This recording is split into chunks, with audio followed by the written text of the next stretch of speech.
وہ بہت بھجے دل کے ساتھ اون اور ثانیہ کے ولیمے کے فنکشن کے لیے تیار ہوئی۔ میک اپ کرنا تو آتا نہیں تھا، گھور سیاہ آنکھوں میں کاجل لگا کے ہلکی سی لپسٹک لگا لی۔ لپسٹک لگاتے ہوئے آئینے میں خود کو دیکھتے اس کا ہاتھ رک سا گیا، اس کی ذہنی روح بھٹکی۔ اسے اپنی کلائی پر موئز کے مضبوط ہاتھ کی گرفت یاد آئی، اس کے ملبوس سے اٹھتے کلون کی مہک ہمیشہ کے لیے ابیہ کی سانسوں میں بس گئی تھی۔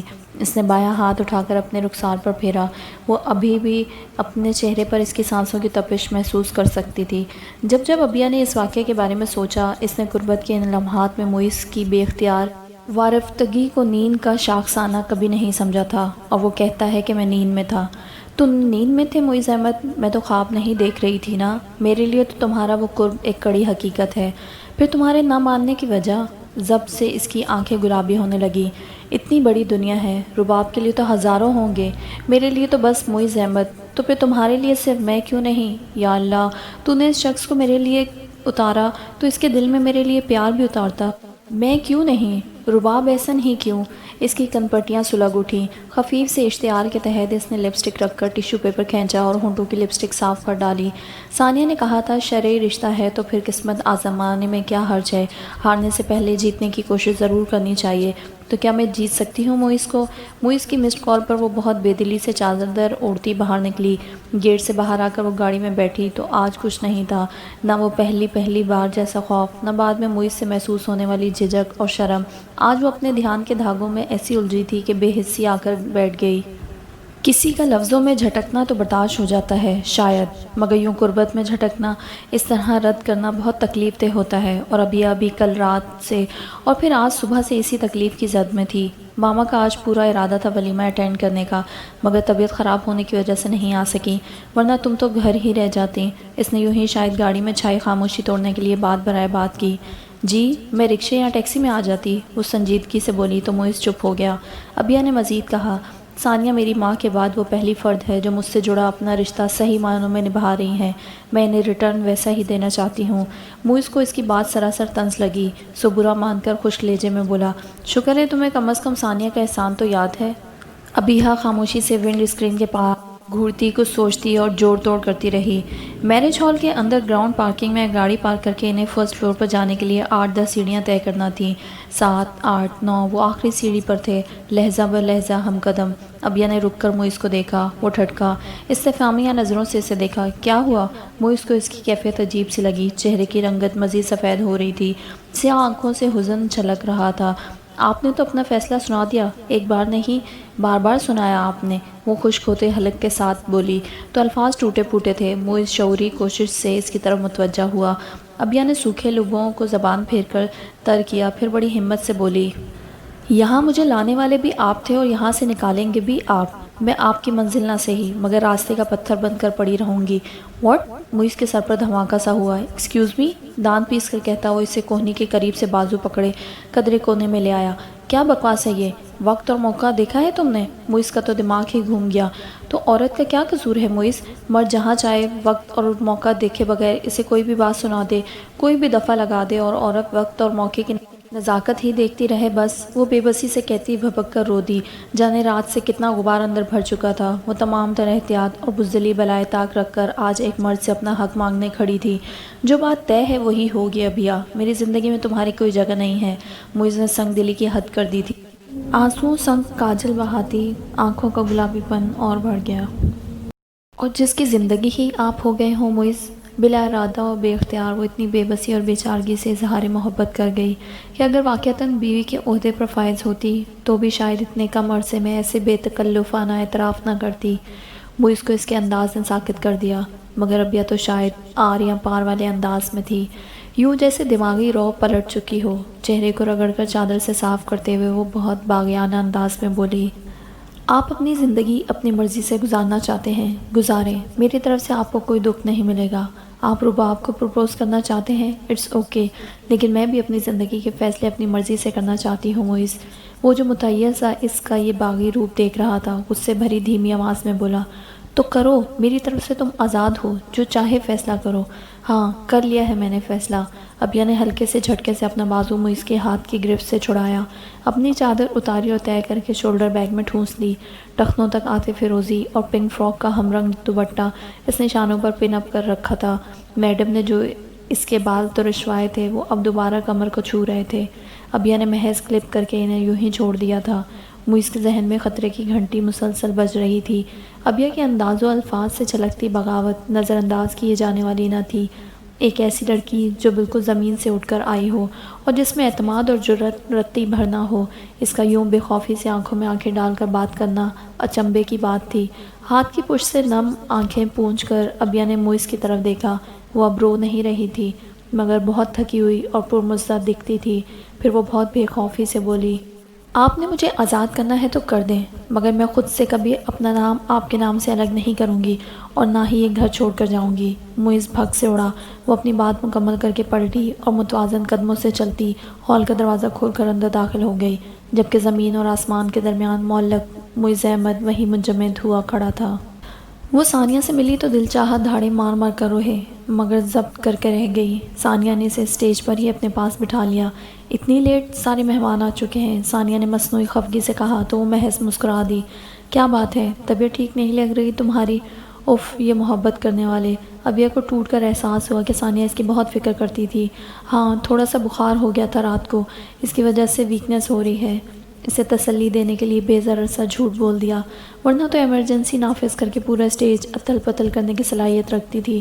ثانیہ اون عباس، اور یہ کمزوری؟ ابیہ نے ثانیہ کے کسی رشتہ دار خاتون کی طرف متوجہ ہونے کے بعد گہری سانس بھری۔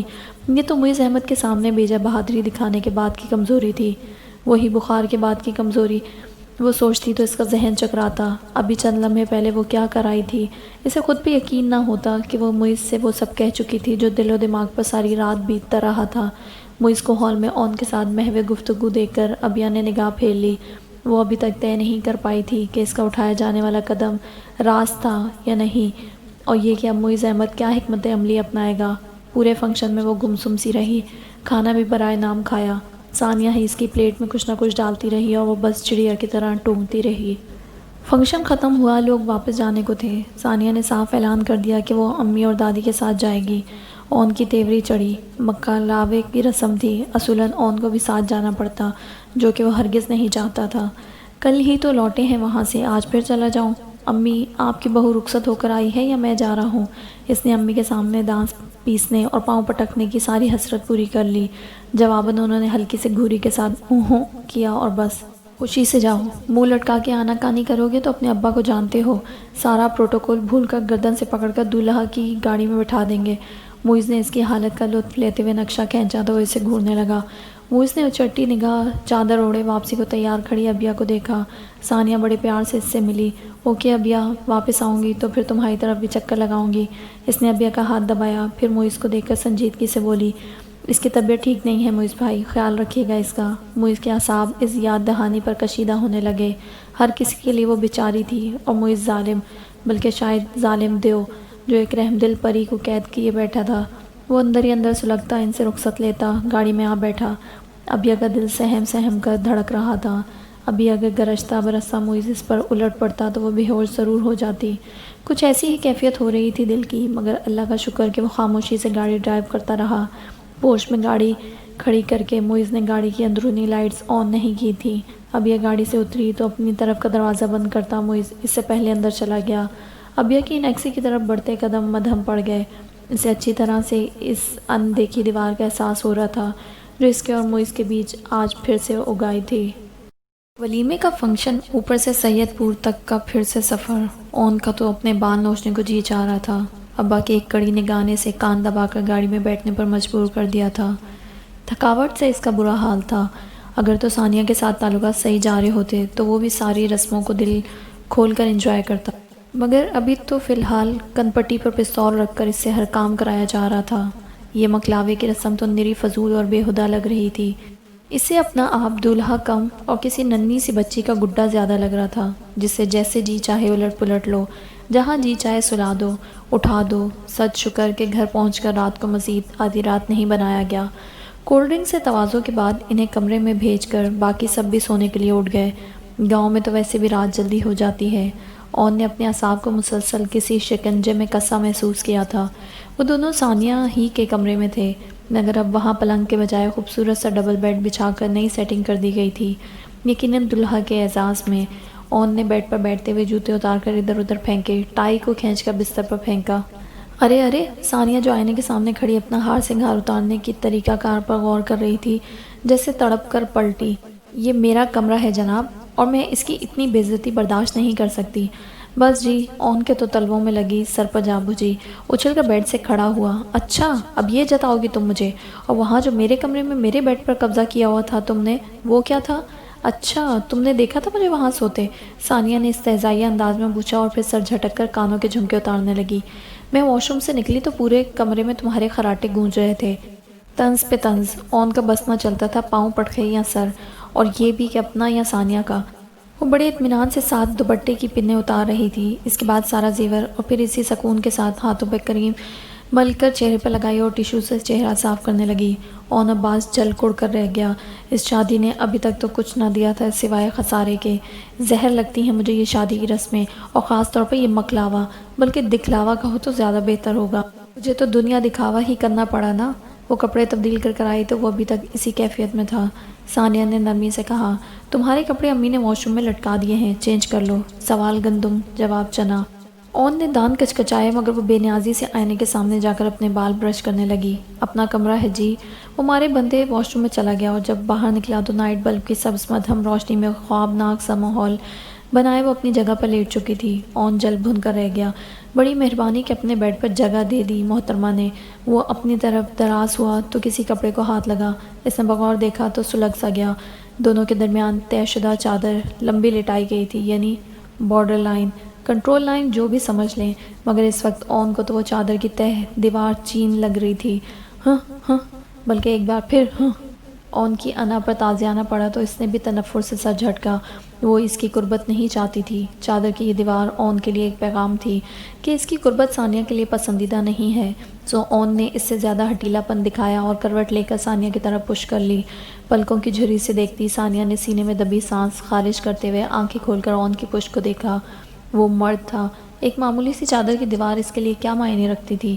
یہ چادر ثانیہ کی انا تھی، اس کی عزت نفس تھی۔ وہ خود سے اون کی طرف ہاتھ بڑھانا نہیں چاہتی تھی، بس وہ ہاتھ بڑھا کر تھام لے اور یہ اس کی باہوں میں سمٹ جائے، اور یہ اسے ساری عمر ناک چڑھا چڑھا کر تانے دے سکے۔ میں کب راضی تھی؟ تم ہی نے ہاتھ بڑھایا۔ نخرہ تو عورت ہی پر جچتا ہے نا۔ ہائے ری عورت! ثانیہ کے پلکیں نم ہونے لگی، اور شاید باوجود ضبط کے سسکاری بھی نکل گئی۔ اون سویا ہی کہاں تھا؟ اس کے اعصاب چوکنے ہوئے، پھر ہلکی سی سسکی کی آواز۔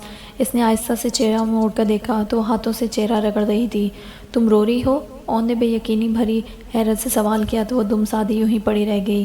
اون نے اٹھ کر لائٹ آن کی تو ثانیہ نے کروٹ بدل لی۔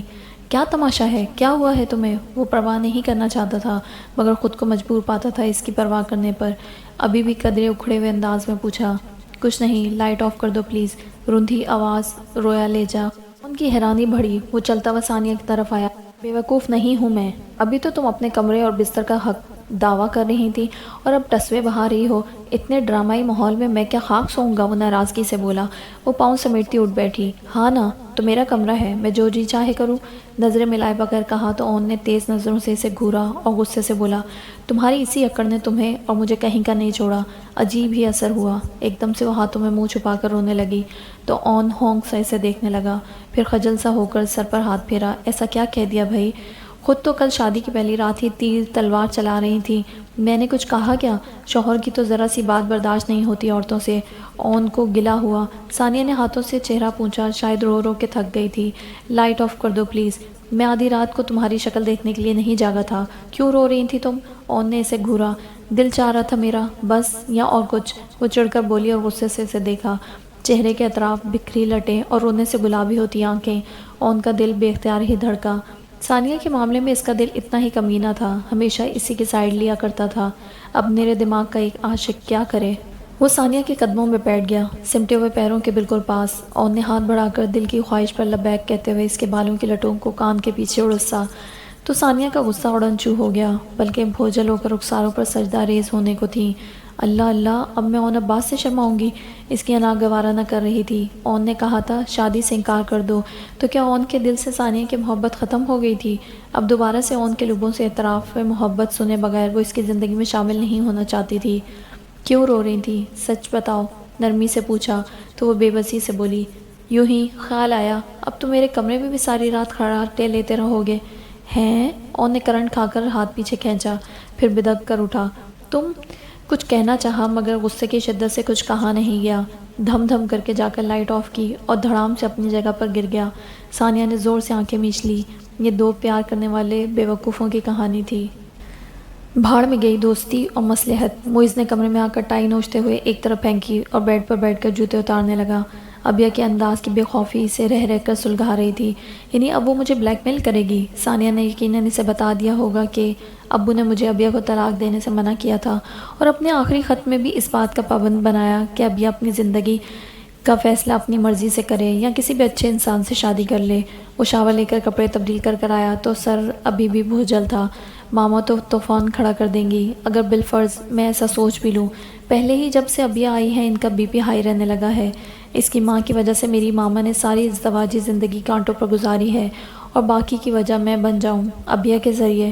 وہ اوندے منہ بستر پر گر سا گیا۔ در حقیقت ابیہ کے اظہار نے اسے ہلا کر رکھ دیا تھا۔ سفیر احسن کی پاکستان واپسی نے دونوں خاندانوں میں خوشیوں کی لہر دوڑا دی تھی۔ زارا تو کھلا ہوا پھول بنی ہوئی تھی، حسین مہکدار، وہیں رباب بہت محتاط ہو گئی، چوکنی بلی۔ فوراً ہی اس کے رکھ رکھاؤ اور بے وقت آنے جانے کے آداب بدلے۔ دونوں چھوٹے بھائیوں کو تو وہ چٹکیوں میں اڑاتی تھی، مگر سفیر اس سے بہت پیار کرتا تھا، مگر اپنی کوئی بات منوانے پر آتا تو سختی بھی برت لیتا تھا۔ امی نے اللہ کا شکر ادا کیا، ابو کو تو وہ رباب کی حرکتوں کی بھنک بھی نہ پڑنے دیتی تھی۔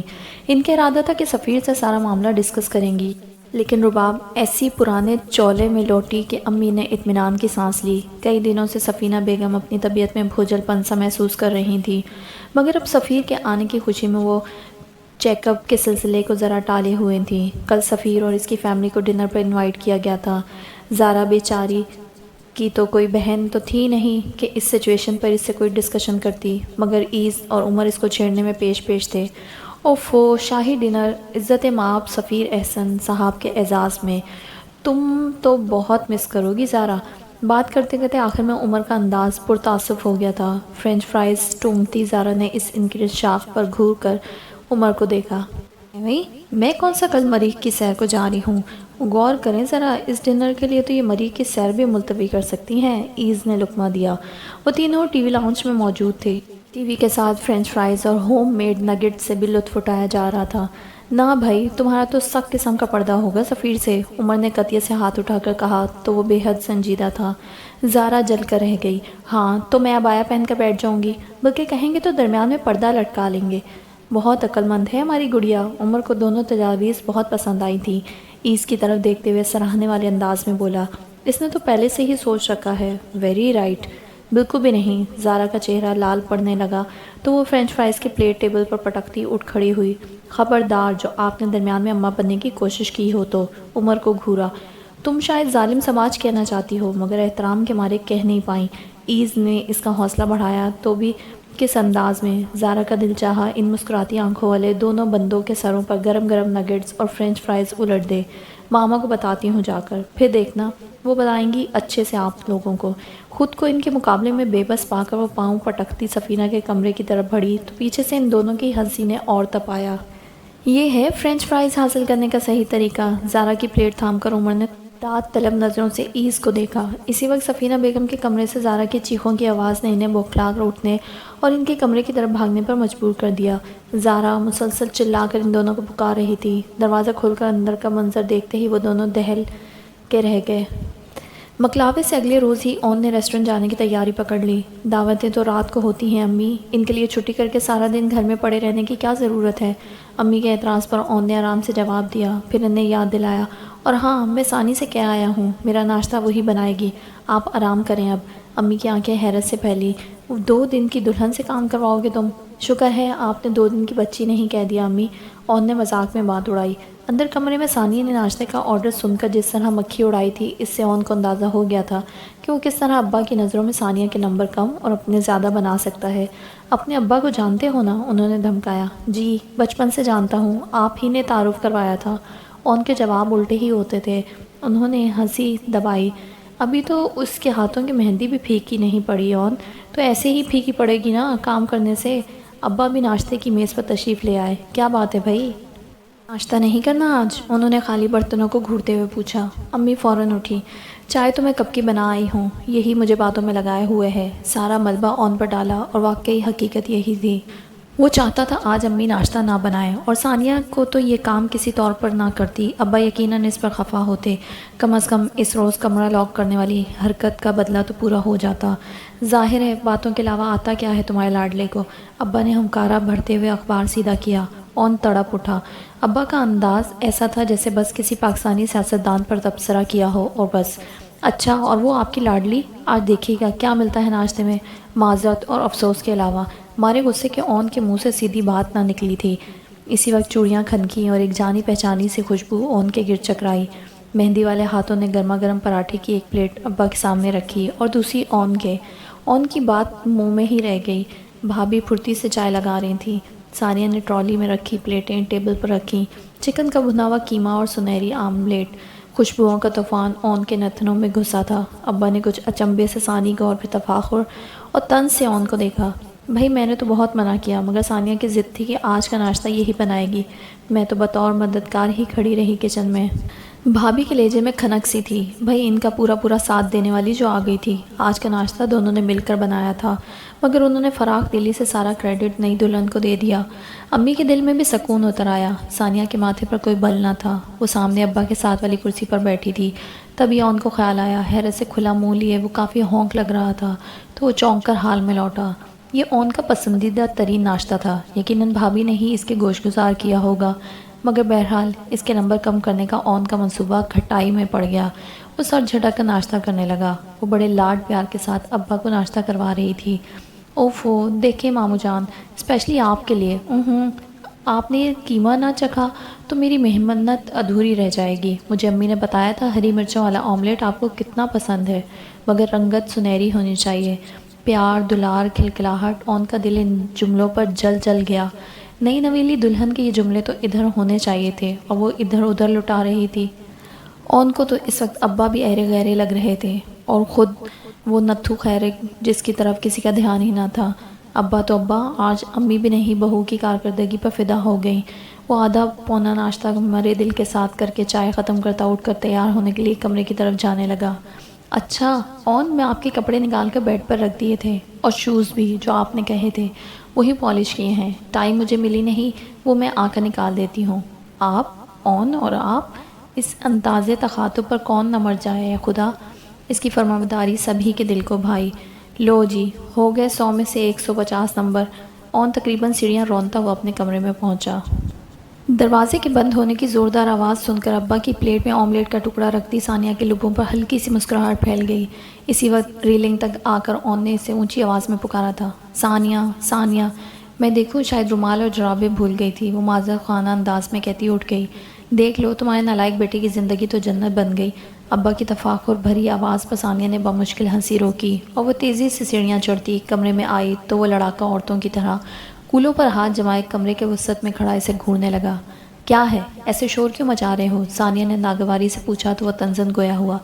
اچھا جی، تو یہاں پہ کون سا لباس فاخرہ رکھا ہے آپ نے؟ غیر مرئی، یا شاید مجھ عقل کے اندھے کو ہی دکھائی نہیں دے رہا؟ ثانیہ کی ہنسی چھوٹی۔ اون کا انداز ہی ایسا تھا۔ وہ اطمینان سے اندر آئی اور بولی، دیکھو اون، اب اگر تم بار بار میرے ماموں جان کے سامنے پوزیشن ڈاؤن کرنے کی کوشش کرو گے تو میرا فرض بنتا ہے نا کہ میں اس پوزیشن میں بہتری لاؤں۔ اون عباس تو ایک پاؤں پر ناچ اٹھا۔ اس قدر دل میں لایا، بھائی اس کی بیوی کوئی عام عورت تھوڑی تھی۔ بڑا اعلیٰ دماغ پایا تھا محترمہ نے۔ بڑی آسانی سے اون کی چال اسی پر الٹ دی۔ تو اب تم ابا سے جھوٹ بولا کرو گی؟ اون کو غصہ آیا۔ ثانیہ بیٹھ کے کنارے ٹک گئی۔ اور جو تم کر رہے ہو اسے کیا کہتے ہیں؟ جتا کر پوچھا۔ تو پھر اتنے ڈرامے کرنے کی کیا ضرورت ہے؟ آپ جناب اپنے ماموں صاحب کے سامنے بھی تو تڑاک سے بات کرو تو پتہ چلے تمہاری بہادری کا۔ وہ اب اس سے مایوس ہو کر الماری میں سے اپنے کپڑے نکال رہا تھا۔ وہ مزے سے بیڈ پر بیٹھی ٹانگیں لٹکائے پاؤں جھلاتی رہی۔ اون نے کرتے ہوئے شرٹ پہنی۔ وہ حد درجہ خفا دکھائی دیتا تھا۔ ثانیہ کا پاؤں جھلانا اب بند تھا۔ اسے اپنی بدتمیزی پر افسوس ہونے لگا۔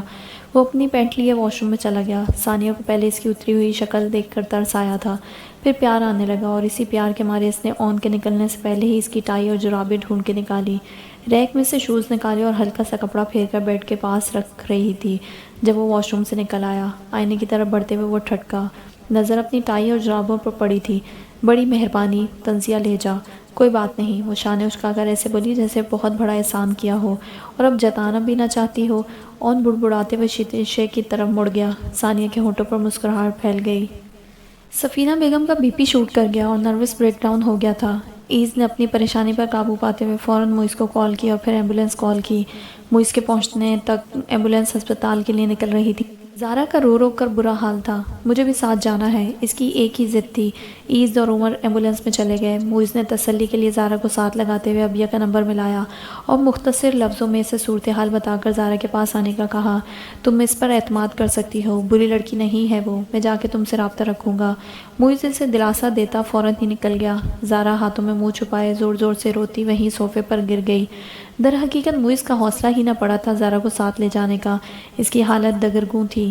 ہسپتال میں وہ ماما کو سنبھالتا یا زارا کو، اس لیے عجلت میں بھی موئز کو یہی بہتر فیصلہ لگا تھا۔ اب یہ لاؤنج میں جھجکتے ہوئے داخل ہوئی۔ نظیرہ لمبی چھٹی پر تھی۔ اس کے بدلے میں جو کام والی آتی وہ کام ختم کر کے واپس چلی جاتی تھی، ورنہ اس وقت زارا تنہا نہ ہوتی۔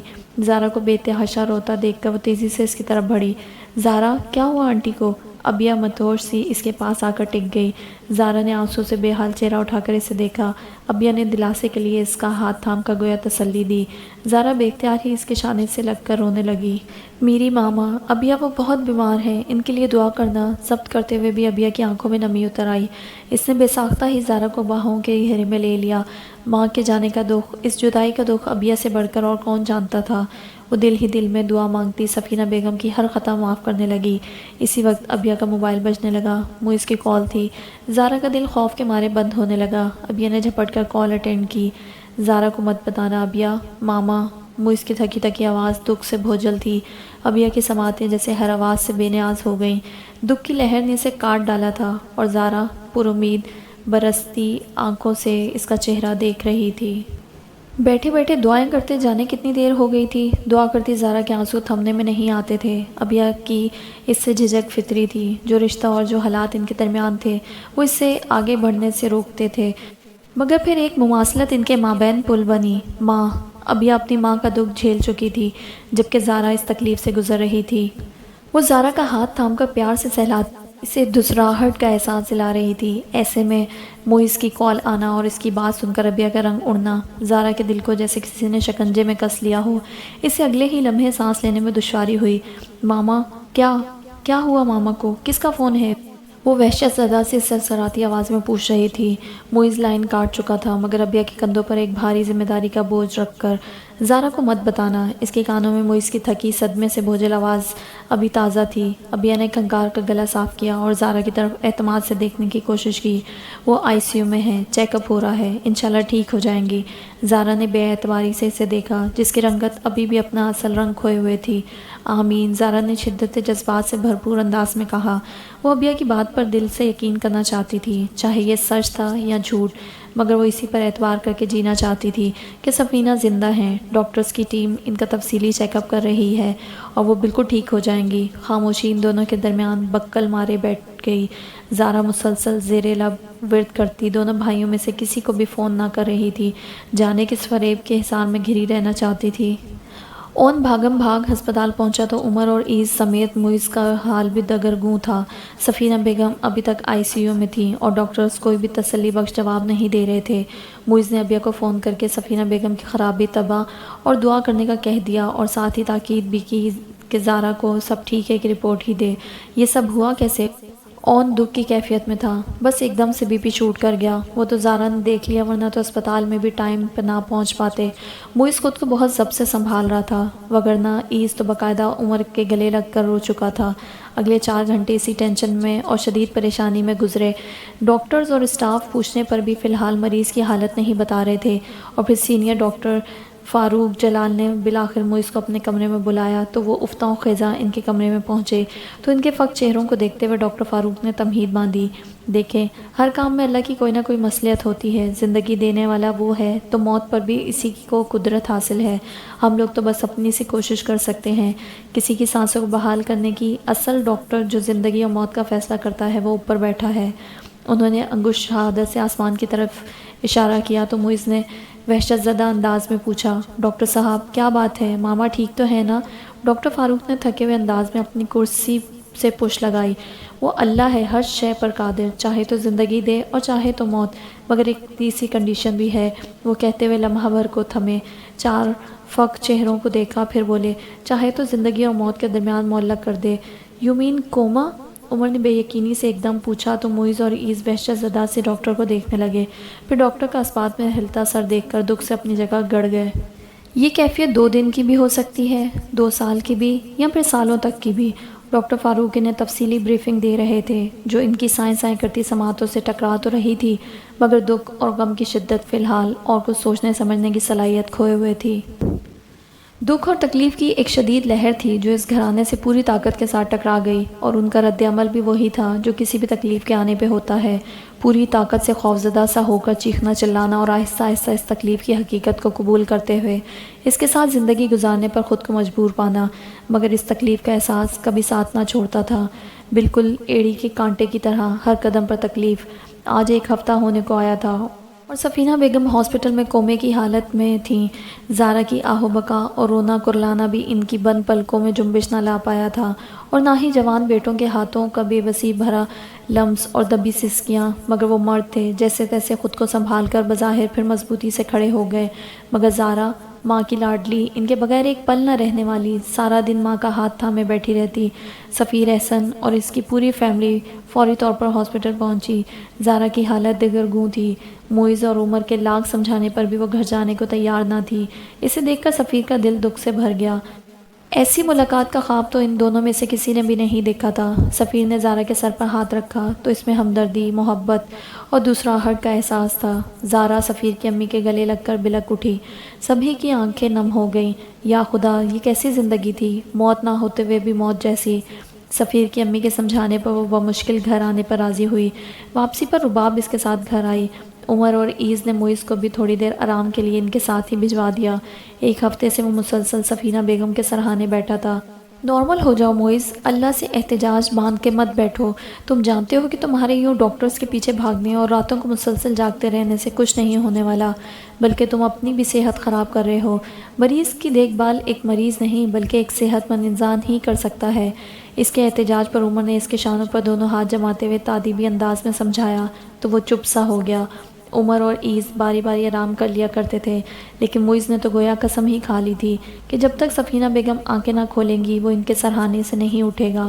اندرونی دروازہ ابیا نے کھولا تو رباب کے اندر سے ناگواری کی ایک لہر اٹھی اور بے یقینی کا احساس۔ موئز نے زارا کے شانے پر بازو پھیلائے اسے سہارا دے رکھا تھا، اسے اندر لے آیا، لاؤنج میں صوفے پر اسے بٹھایا تو وہ نڈھال سی تھی۔ تم کیا کھڑی تماشا دیکھ رہی ہو، جا کے ٹھنڈا پانی کی بوتل لے کر آؤ۔ نان سینس۔ رباب نے مستربانہ ہاتھوں کی انگلیاں مسلتی ابیا کو اس قدر اچانک اور بگڑے ہوئے انداز میں مخاطب کیا تھا کہ وہ سن سی رہ گئی۔ موئز نے چونک کر ابیا کو دیکھا، وہ باسرت کچن کی طرف بڑھ گئی تھی۔ موئز کو رباب کا انداز اچھا نہیں لگا تھا۔ اٹس اوکے رباب، موئز نے ہلکے سے اسے ٹوکا۔ کیا اوکے ہے، دیکھ نہیں رہے اتنی گرمی میں باہر سے آئے ہیں، سر پر چڑھ کر تماشا دیکھ رہی ہے بس، آنے والوں کو پانی ہی پوچھ لیتے ہیں۔ زارا کو دیکھو کیسی نڈھال ہو رہی ہے، رباب نے تیز لہجے میں کہا جو ابیا نے بخوبی سنا۔ اس نے بوتل سے گلاس میں پانی اونڈیلا اور صوفے پر ٹکتے ہوئے زارا کو تھمایا جو وہ گھونٹ گھونٹ پینے لگی۔ کھانا تیار ہے، آپ لوگ فریش ہو جائیں تو میں لگا دیتی ہوں، ابیا نے صاف آواز میں زارا سے کہا تو وہ گلاس ابیا کے ہاتھ میں تھامی پلیٹ میں رکھتے ہوئے اپنی کنپٹیاں دبانے لگی۔ مجھے بالکل بھوک نہیں ہے، میں بس تھوڑی دیر کے لیے گھر آئی ہوں، پھر ہاسپٹل چلی جاؤں گی ماما کے پاس۔ تھوڑا سا ریسٹ کر لو، کھانا کھاؤ گی تو طاقت آئے گی نا، تبھی ماما کی دیکھ بھال کر سکو گی، ابیا نے اسے پیار سے کہا، جس کا برتاؤ وہ زارا کے ساتھ پچھلے 1 ہفتے سے کر رہی تھی۔ عمر یا عیس میں سے جو بھی رات کو گھر آتا تو وہ زارا کو زبردستی ساتھ لے آتا۔ تب ابیا ہی تھی جو اس کے آنسو پونچھتی، تسلیاں اور دلاسے دیتی اور اس کے ساتھ سوتی۔ تم جاؤ، جا کے کھانا وانا گرم کرو، میں دیکھتی ہوں زارا کو۔ رباب کا وہی تحکمانہ انداز تھا، گویا ابیا نوکرانی ہو۔ وہ خاموشی سے اٹھ گئی۔ موئز نے رباب کی سرد مہری کو اچھی طرح محسوس کیا اور اس سرد مہری کا محرک بھی اسے اچھی طرح سمجھ میں آ رہا تھا۔ جب سے ماما کی طبیعت خراب ہوئی ہے، ابیا ہی گھر کے معاملات دیکھ رہی ہے۔ موئز نے دبے لفظوں جیسے رباب کو باز رہنے کی تنبیہ کی۔ سو واٹ، نوکروں کا اور کام کیا ہوتا ہے؟ رباب نے تنفر سے شانے جھٹکے۔ کچن سے سالن کا ڈونگا لے جاتی ابیا کے قدم من من کے ہوئے۔ وہ نوکر نہیں ہے اس گھر کی رباب۔ موئز نے اس بات قدر سخت لہجے میں تصحیح کی تھی۔ رباب نے اسے ہلکا سا گھورا اور جتانے والے انداز میں بولی، فرد بھی نہیں ہے موئز احمد، ابیا اس گھر کا فرد ہی ہے رباب۔ زارا نے کھڑے ہوتے ہوئے سنجیدگی سے کہا اور موئز پر ایک غلط نگاہ ڈالی جو ساکت سا کھڑا رہ گیا۔ میں نے شاید اس کا پورا تعارف نہیں کرایا تم سے، ابیا ابو کی کزن کی بیٹی ہے، اصل میں ہمارے تعلقات اس کی فیملی سے اچھے نہیں تھے، اس لیے آئی ایم سوری، مگر اب اس نے اپنے اچھے اخلاق سے میرا اس مشکل وقت میں اتنا ساتھ دیا ہے کہ میں اعتراف کیے بنا نہیں رہ سکتی۔ تم نے تو کہا تھا کہ وہ نوکروں کو سپروائز کرتی ہے، رباب نے چپتے ہوئے لہجے میں کہا، مگر زارا کے سکون میں کمی نہیں آئی تھی۔ اس کے لیے سوری کہہ رہی ہوں۔ دراصل ہم لوگ ابیا کو اس کی اصل جگہ دینے کو تیار نہیں تھے، مگر اب خیال آیا کہ جن کی رشتہ داری کے تنازعات تھے وہ تو مر گئے، پھر ہم کون سی دشمنی نبھا رہے ہیں؟ زارا کے لب و لہجے سے دکھ جھلک رہا تھا اور موئز گنگ کھڑا تھا۔ منٹوں میں زارا نے لفظوں کے شیشوں سے سالوں کی دشمنی کے فصیل گرا دی۔ وہ فریش ہو کر کھانے کی میز پر آیا تو بھی فریش نہ تھا، طبیعت مزمل سی تھی، ایک عجیب سا بھوجل پن۔ رباب تو بس زارا کی طبیعت اور موقع کی نزاکت دیکھ کر چپ رہ گئی تھی، ورنہ تو زارا کو خوب سناتی۔ اس کہانی نے تو اسے قطعاً مطمئنہ کیا تھا۔ مزید تب تل ملائی جب زارا نے کھانا لگا کر جاتی ابیا کا ہاتھ تھام لیا۔ تم بھی بیٹھ کے کھانا کھا لو، صبح سے کچن میں لگی ہوگی۔ وہ ہلکا سا مسکرا دی۔ آپ لوگ شروع کریں، میں ہسپتال کے لیے ٹفن بنا رہی ہوں، ابھی ڈرائیور کے ہاتھ کھانا بھیجنا ہے، نرمی سے کہا، ہاتھ چھڑا کر کچن میں چلی گئی۔ زارا کی آنکھوں میں بے اختیار آنسو آ گئے تو وہ دونوں ہاتھوں سے سر تھامے بیٹھ گئی۔ یوں ہی خیال سا آیا، کس کی آہ، کس کا صبر ان کے لیے آزمائش بن گیا تھا۔ ساتھ بیٹھے موئز نے تشویش سے اس کے شانے کو چھوا تو وہ چونکی۔ شروع کرو، موئز نے کھانے کی طرف اشارہ کیا۔ رباب کا تو دل گھبرا گیا، اتنی دکھی صورتحال دیکھ کر اسے زارا اور موئز کے ساتھ گھر آنے کے فیصلے پر افسوس ہونے لگا۔ اس سے تو اچھا تھا نئی مووی دیکھ لیتی گھر پہ۔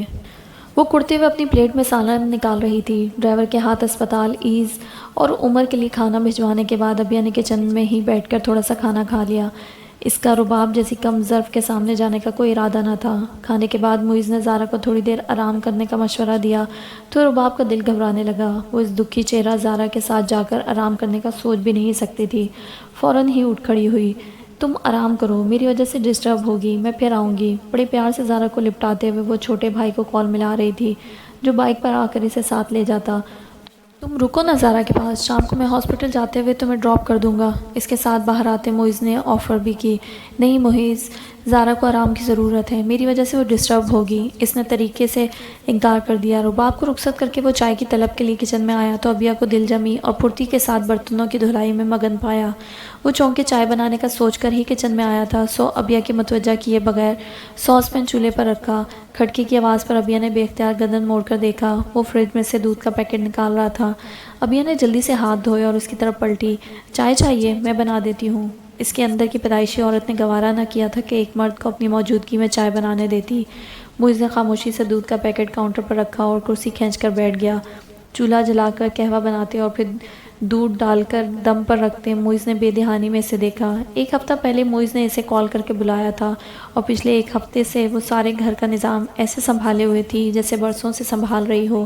وہ تینوں اسپتال میں کھانا ناشتہ کھاتے یا نہیں، مگر وہ ڈرائیور کے ہاتھ تینوں کے لیے باقاعدگی سے کھانا بھجواتی تھی۔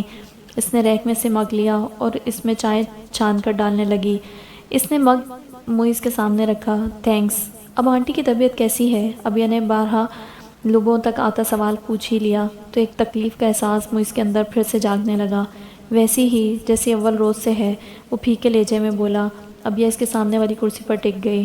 وہ انشاءاللہ ٹھیک ہو جائیں گی، اس نے پورے خلوص سے کہا تو ایک دم سے موئز کی زبان تلخی سے پھسلی۔ ہاں، اگر تم انہیں بد دعا دینا ختم کر دو گی تو۔ ابیہ کے سر پر جیسے کسی نے ہتھوڑے دے مارے ہوں۔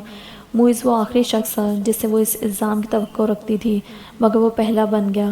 بعض اوقات ہم توقعات کے کارپیٹ پر بہت بری طرح پھسلتے ہیں۔ ابیہ کے ساتھ بھی ایسا ہی معاملہ ہوا تھا۔ اس نے بے یقینی سے موئز کو دیکھا، وہ بات کرتے ہوئے اسی کی طرف متوجہ تھا۔ ابیہ کی آنکھیں آنسوؤں سے بھر گئیں۔ مطلب آپ میرے بارے میں اتنا برا سوچتے ہیں؟ اس نے بولنا مشکل ہو گیا۔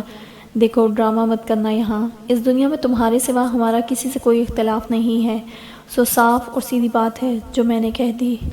وہ بڑی رکھائی سے اس کے آنسوؤں کو ڈرامہ کہہ گیا تھا۔ ابیہ کے آنسو تو کیا، حواس بھی ٹھٹر گئے۔ اتنے دنوں سے وہ کتنی ایمانداری سے ان لوگوں کے ساتھ چل رہی تھی۔ سفینہ بیگم کا نام اس کی نمازوں کی دعاؤں کا باقاعدہ حصہ بن گیا تھا۔ ایسا نہیں تھا کہ اسے سفینہ بیگم سے بہت محبت تھی، بلکہ اس لیے کہ موئز کو ان سے شدید محبت تھی۔ وہ مزید کوئی بات کیے بنا وہی بدگمانی لیے مگ اٹھائے چلا گیا، تو وہ یوں ہی ساکت بیٹھی سے جاتا دیکھتی رہی۔ رباب کی باتوں پہ ابیہ کا دل دکھتا تھا تو موئز کی باتوں کا وہ کیا کرتی؟ وہ تو دکھتے دل کو چیر ہی گیا تھا۔ وہ رونا نہیں چاہتی تھی، اس کا تو دکھ بھی ڈرامہ بن گیا تھا۔ ان دنوں زارا باقاعدگی سے 5 نمازیں پڑھ رہی تھی۔ موئز اور ایز تو خیر شروع ہی سے پابند نماز تھے۔ موئز فجر پڑھنے گیا تو لاؤنج میں صوفے پر لیٹی ابیہ کی آنکھ کھل گئی۔ فجر پڑھنے کے بعد مسنون دعائیں پڑھ کر پوری نیک نیتی سے سفینہ بیگم کے لیے دعائے صحت کرنے کے بعد وہ زارا کے کمرے کی طرف آئی۔ اس نے ہلکا سا کھٹکھٹانے کے بعد دروازہ کھول کے دیکھا تو زارا جاگ رہی تھی۔ میں آ جاؤں؟ ابیہ نے اجازت طلب کی تو وہ جو تکیے سے ٹیک لگائے نیم دراز تھی اٹھ بیٹھی۔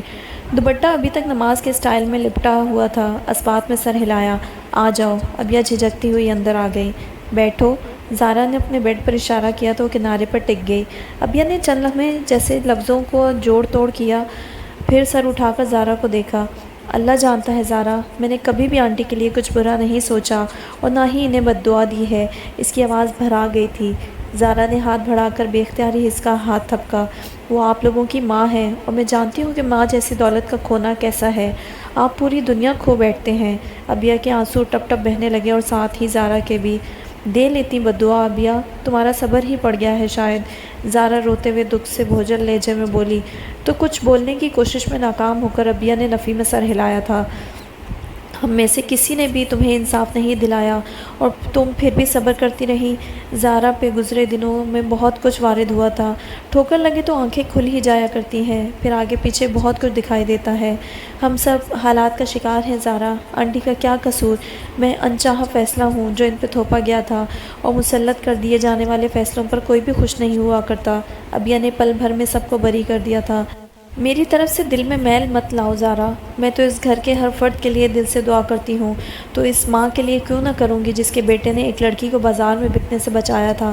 میں احسان فراموش نہیں ہوں زارا۔ وہ بری طرح رو رہی تھی اور زارا نے جیسے اتنے عرصے میں پہلی بار اس کے دکھ کی شدت کو محسوس کیا، خود سے لپٹا لیا۔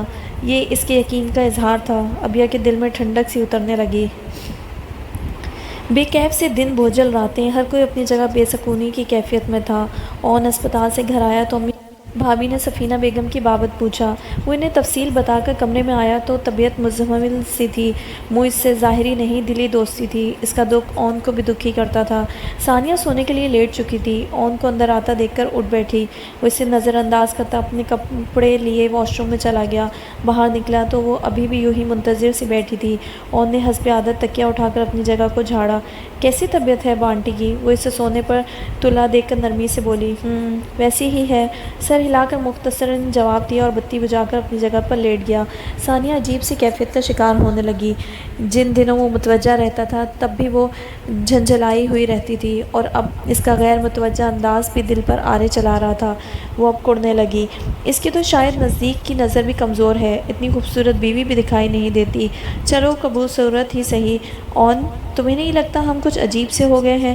وہ بلا ارادہ بے اختیار ہی کہہ گئی، پھر دانتوں تلے زبان دبا کر اسے سزا بھی دی۔ دم ساتھ کے پڑ گئی۔ جانے وہ کیا سمجھے؟ اون کی آواز لمحے بھر کے وقفے سے اندھیرے میں ابھری۔ تم شاید غیر فطری کہنا چاہ رہی ہو۔ ثانیہ پر تو گھڑوں پانی بھرا، پھر اگلے ہی لمحے اس نے اپنی سانس بند ہوتی محسوس کی۔ وہ کروٹ بدل کر ثانیہ کے بالکل پاس آ گیا تھا۔ میں تو فطرت سے پیار کرنے والوں میں سے ہوں، دھیما جذب سے بھرپور لہجہ ثانی کے بالکل کان میں گنگنایا تھا، اور وہ حواس باختہ سی اسے اجنبیت کی تمام دیواریں توڑتے دیکھتی رہ گئی۔ وہ آئینے کے سامنے کھڑی کان میں بندہ پہن رہی تھی جب وہ مکمل تیار شدہ حالت میں بڑا مصروف سا اس کی طرف آیا اور پرفیوم اٹھانے کے لیے جھکا۔ نگاہ آئینے میں ثانیہ کی نظر سے ٹکرائی تو ہونٹوں پر شرارتی سی مسکراہٹ پھیل گئی اور اس مسکراہٹ نے ثانیہ کے چہرے پر جیسے شعلوں کی لپیٹیں دوڑا دی۔ وہ معجوب سی ہاتھوں سے پھسلتا بندہ سنبھالنے لگی۔ اوفو، میری پرنسس کس الجھن میں پڑ گئی ہے؟ وہ پرفیوم واپس رکھتا سیدھا ہوا اور مسکرا کر کہتے ہوئے بندہ اس کے ہاتھ میں لے کر خود پہنانے لگا، پھر ہلکا سا کھنکارا۔ تمہیں پتہ ہے میاں بیوی کے رشتے میں جب محبت ہو تو وہاں انا نہیں ہوا کرتی، صرف مان ہوتا ہے، بے حد نرمی سے کہا، اور وہ جو اس کے ہاتھوں سے بندہ پہنتے اس کے لمس ہی سے مسمریز تھی، چونک کر اسے دیکھنے لگی۔ دفتن وہ گھٹنے کے بل اس کے سامنے بیٹھ گیا اور دونوں بازو دائیں بائیں پھیلا کر ذرا سا سر جھکایا اور گویا اعتراف کرنے لگا۔ مجھے تم سے محبت ہے ثانیہ اون عباس، تم 10,000 بار مجھ سے روٹھو گی تو ہر بار میں ہی تمہیں مناؤں گا، کیونکہ میری محبت میں انا نام کی کوئی دشمن نہیں۔ ثانیہ لمحہ بھر میں ہلکی پھلکی ہو گئی۔ سارے خود ساختہ خوف اور فضول سوچیں، وہ کہے گا، تانے دے گا، سب اڑن چھو ہو گئے۔ میاں بیوی میں محبت ہو تو انا نہیں ہوا کرتی، محبت کرنے والے خود ہی دوسرے کی عزت نفس کا خیال کرتے ہیں۔ ثانیہ کو یہ سبق بڑے اچھے سے سمجھ میں آیا تھا۔ وہ پلٹی اور ڈریسنگ ٹیبل پر سے اون کا پرفیوم اٹھایا، پہلے ہلکا سا فضا میں اسپرے کیا اور لمبی سی سانس اندر کھینچ کر خوشبو کو محسوس کیا۔ اون دراز قد اس کے سامنے کھڑا ہوا۔ ثانیہ نے دل کی پوری رضا کے ساتھ اس کے پاس آتے ہوئے اس کے ملبوس پر جو اسپرے کیا، پھر بڑے اطمینان کے ساتھ بولی، یہ خوش فہمی تم بھول جاؤ کہ میں 10,000 بار تم سے روٹھوں گی۔ ہاں مگر، اس نے تنبیہی انداز میں انگلی اٹھا کر گویا وارننگ دی، تمہارے خراٹوں کی وجہ سے ہر بار لڑائی ہوا کرے گی تو تم میرے منہ پر تکیہ رکھ دینا۔ اون نے معصوم سا منہ بنایا۔ ثانیہ نے منہ لٹکا لیا، یہی تو نہیں کر سکتی، پانے کے بعد کھونا بہت مشکل ہوتا ہے۔ اف، اعتراف محبت۔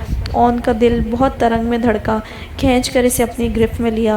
بہت گندی جان ہو، اتنے دن تنگ کیا مجھے۔ ثانیہ ہنسی۔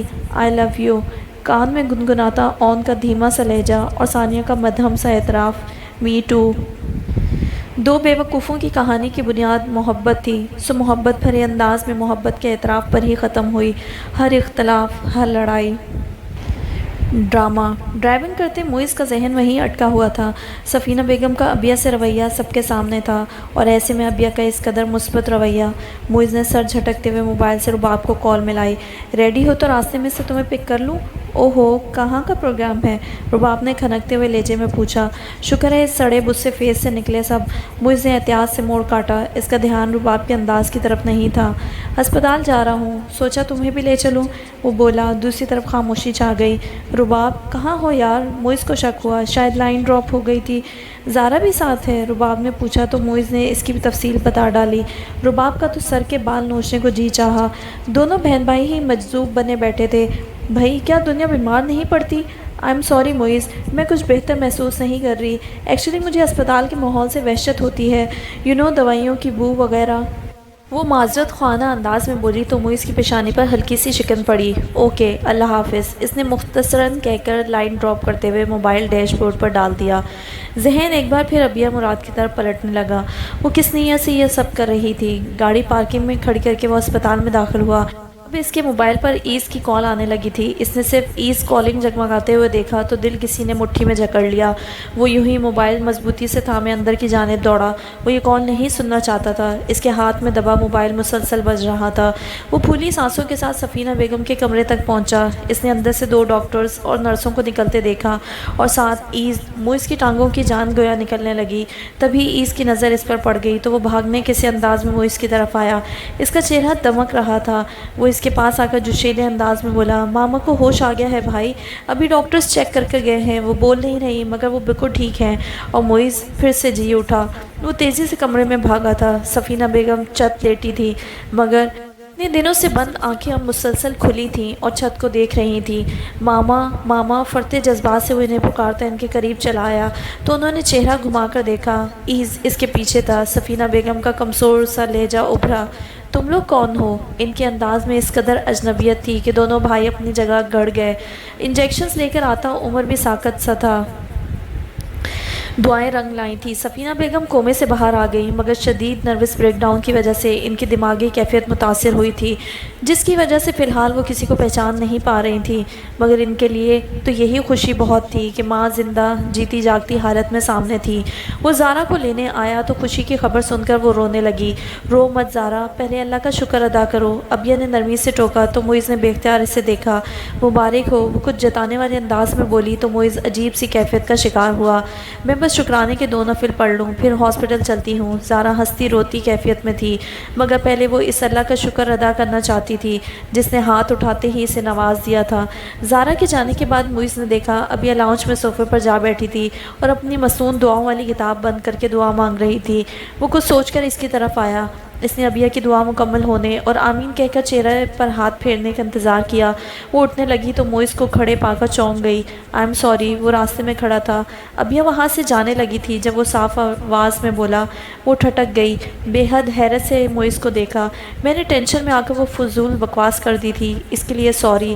میں ہر شخص کو معاف کرنے میں جلدی کرتی ہوں، آپ کو بھی اسی وقت کر دیا تھا، اس سے دل صاف رہتا ہے، وہ پرسکون انداز میں کہتی معیز کو بے سکون کر گئی۔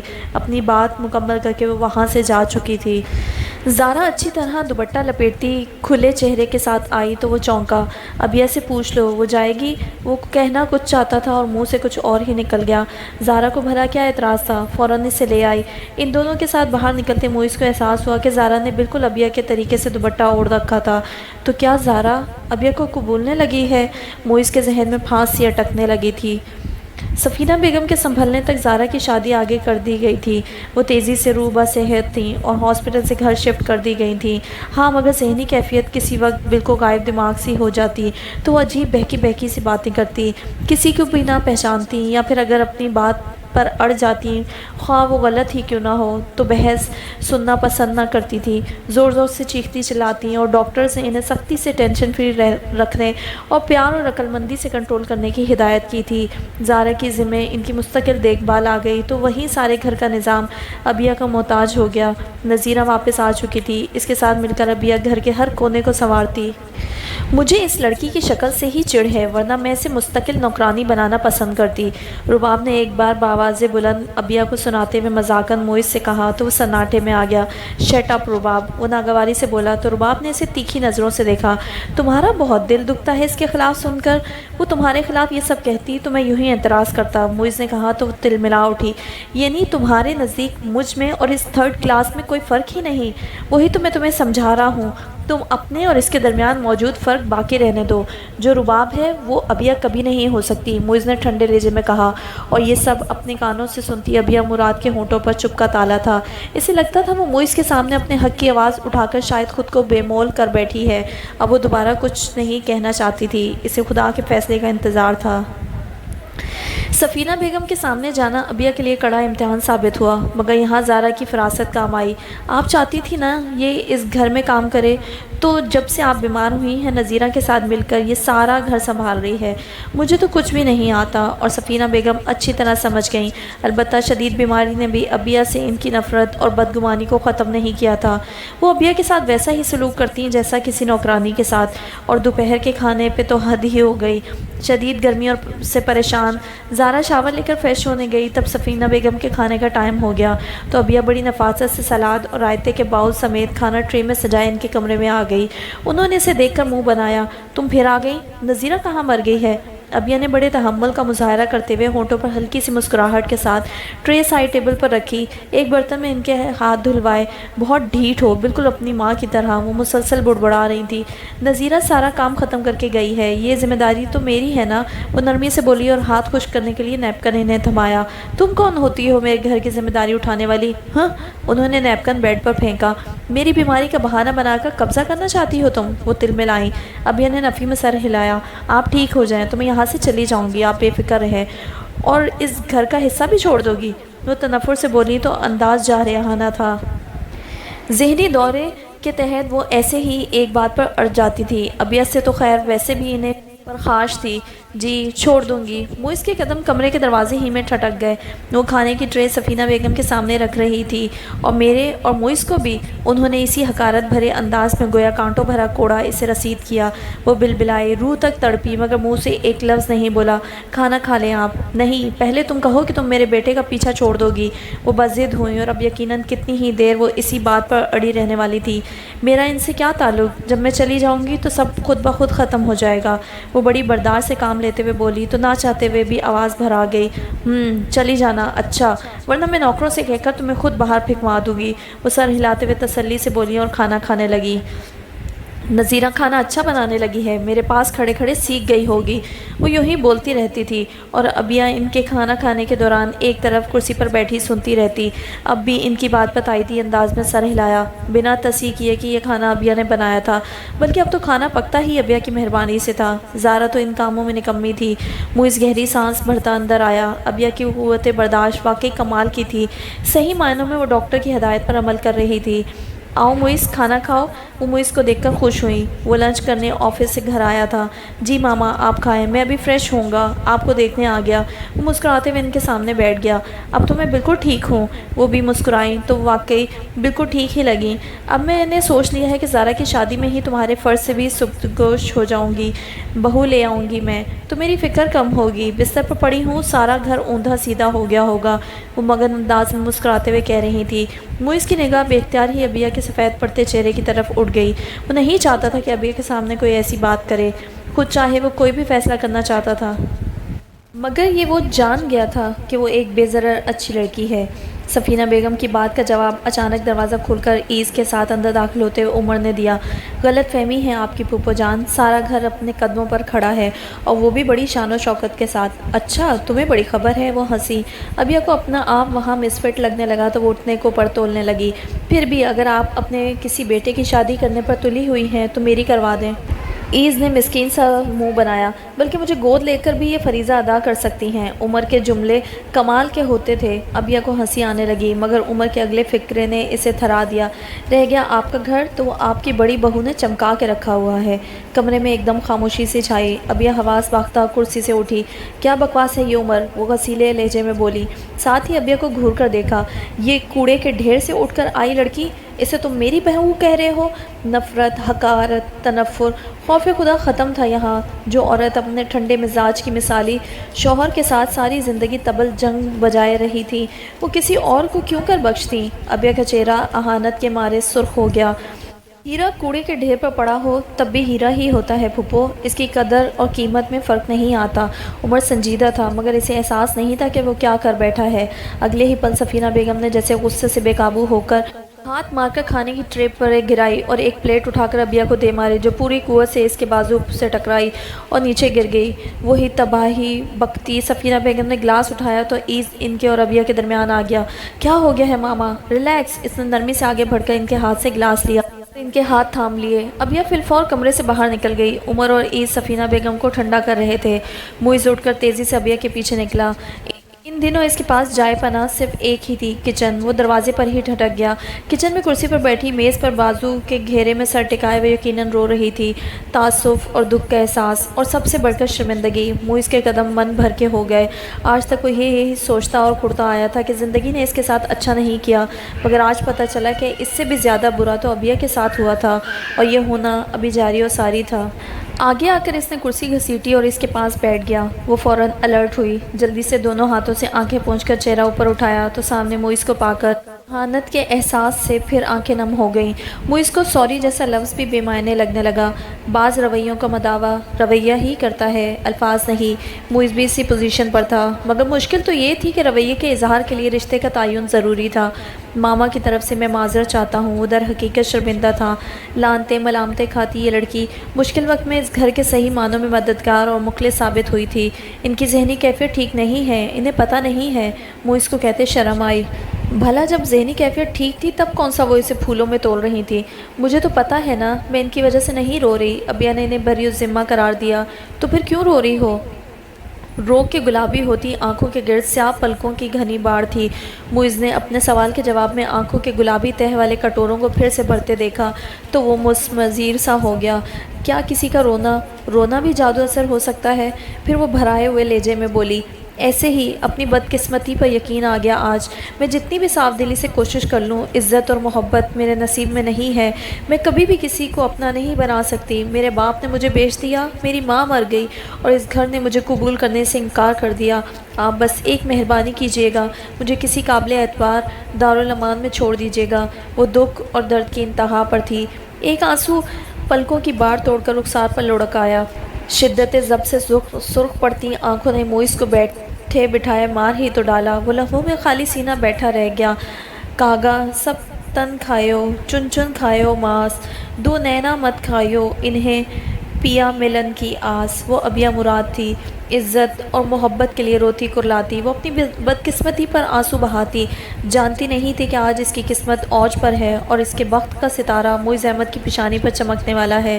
وہ دوپٹے سے بے دردی سے چہرہ رگڑ رہی تھی، سرخ پڑتا چہرہ، گھور سیاہ آنکھیں۔ معز کو جیسے آج پتہ چلا کہ وہ کس قدر خوبصورت تھی، اور یہ بھی کہ پاس بیٹھی لڑکی اس کی کیا لگتی تھی۔ وہ معز کی ساکت و جامد انداز پر گھبرا کر پیچھے اور پریشانی سے بولی، قسم سے میں آنٹی سے خفا نہیں ہوں اور کبھی بد دعا نہیں کرتی۔ میں نے تو آج تک کبھی اپنے آپ کے لیے بھی برا لفظ نہیں کہا۔ معز نے بے اختیار اس کا ہاتھ اپنے ہاتھ پر رکھا تو وہ گنگ سی ہو گئی۔ میں جانتا ہوں تم کسی کا برا چاہ ہی نہیں سکتی۔ ایک تندو تیز جھکڑ سا چلا۔ ابیہ نے حد درجہ بے یقینی سے معز کا چہرہ دیکھا۔ نرم سے تاثرات اور اس سے بھی بڑھ کر نرمی اس کے لب و لہجے سے چھلک رہی تھی۔ ابیہ نے جیسے کرنٹ کھا کر اپنا ہاتھ پیچھے کھینچا۔ معز کا انداز اپنی گرفت میں جکڑنے والا تھا۔ اس وقت وہ اس کی آنکھوں میں آنکھیں ڈال کر دیکھ لیتی تو کہیں اور دیکھ ہی نہ پاتی، مگر اس فرار کی رائے اختیار کی۔ کرسی گھسیٹ کر فوراً اٹھ گئی، مگر معز موقع جانے نہیں دینا چاہتا تھا۔ بالکل تازہ دل پر بیتنے والی واردات نے پل بھر میں ایک نیا معز احمد تعمیر کر ڈالا تھا، تو یہ آسمانی چیز اس پر نازل ہو ہی گئی تھی جسے عرف عام میں محبت کہا جاتا ہے۔ کیا یہ واقعی تھی؟ اس نے ابیہ کا ہاتھ دوبارہ سے تھاما، اسے جانے سے روکا اور خود بھی اٹھ کھڑا ہوا۔ میں تم سے کچھ کہنا چاہتا ہوں ابیہ۔ بدلی نگاہ، بدلا لب و لہجہ، وحشت زدہ سی ہرنی کی مانند معز کو دیکھنے لگی، اور ان غزالی آنکھوں پر وہ فریفتہ ہی تو گیا، دل تو چلا ہی گیا، بس ایک جان ہی باقی رہ گئی تھی وارنے کو۔ مگر جو فیصلہ میں نے کیا ہے اس کا کیا؟ ابیہ نے خود کو یاد دلایا۔ اسی وقت زارا اسے پکارتے ہوئے ادھر ہی چلی آئی تو معز اس کا ہاتھ چھوڑ کر پلٹ گیا۔ تمتماتے چہرے کے ساتھ وہ اللہ کا شکر ادا کرتی زارا کو دیکھنے لگی۔ کیا ہوا؟ لگی تو نہیں تمہیں؟ زارا کی پریشانی محبت بھری تھی، معز نے شدت سے محسوس کیا، اور زارا کو خوش قسمت بھی گردانا جو اس محبت کا مظاہرہ کر رہی تھی۔ وہ ابیہ کے آستین اوپر چڑھائے لال نشان دیکھ رہی تھی۔ کریم مل دیتی ہوں، نیل پڑ جائے گا یہاں۔ جب تانے تشنے بھی تھے تب بھی زندگی مشکل تھی۔ اب ایک دم سے یوں توجہ ملی تو ابیہ کا پھوٹ پھوٹ کر رونے کو جی چاہا، اور دل چاہا اپنی پشت پر کھڑے اس خوبصورت شخص کی بدلتی آنکھوں میں غور سے اپنا عکس دیکھے اور پھر بار بار دیکھے۔ آج تو معجزہ ہو گیا تھا۔ معز کا دیکھنا عام دیکھنے جیسا نہیں تھا، مگر وہ اسے نہیں دیکھنا چاہتی تھی، اسے اپنے دل کو کچلنا تھا۔ جو فیصلہ اس نے کیا تھا اس پر عمل کرنے کے لیے اس کا اس گھر اور اس کے لوگوں سے دور ہو جانا ہی بہتر تھا۔ بس کچھ ہی گھنٹے تھے ابیہ کے ان سب کے ساتھ۔ اس کا ایک بار پلٹ کر معز احمد کو دیکھنے کو جی چاہا، مگر وہ دل پر پاؤں رکھے زارا کے ساتھ نکل گئی۔